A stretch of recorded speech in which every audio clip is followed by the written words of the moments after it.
Minister, the scene has been well and truly set out in relation to the Irish fishing sector here this morning by all of the previous speakers, and I do want to genuinely thank the Rural Independent Group for bringing this motion forward, and Dr. Collins and his colleagues for the work that they have done.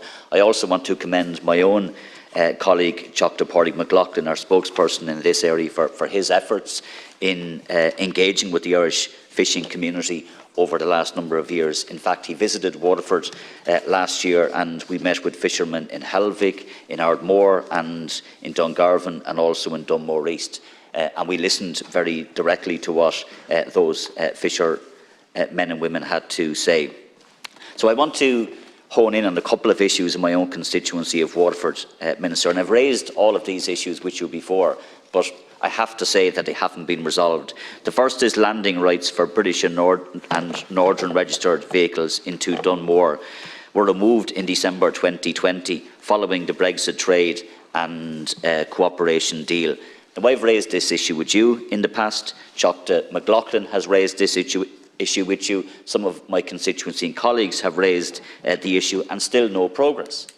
And the question should be asked, why is there no progress? The most recent PQ response I got back suggested that the SFPA are still examining the matter. In God's name, how long does it take to examine the matter when we're talking here about people's livelihoods and the opportunity to actually invest in a harbour and in a fishing coastal community? These landings provide a significant economic boost to the village of Dunmore, so I would ask you to relook at that again. I also raised with you in the past as well the issue of vacant department-owned buildings at Dunmore East. And I know there was tendering processes that went out for some of those buildings, still not being used.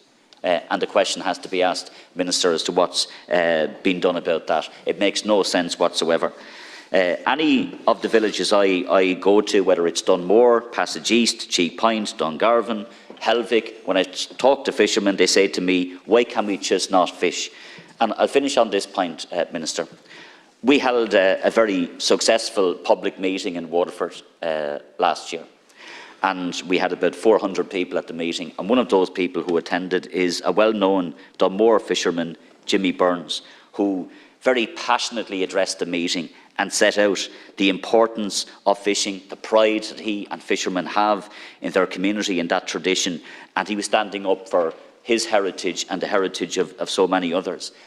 I think if people in the department had half the passion that Jimmy has and so many more have, we'd have a much, much better fishing and coastal communities than we currently have. 3 minutes.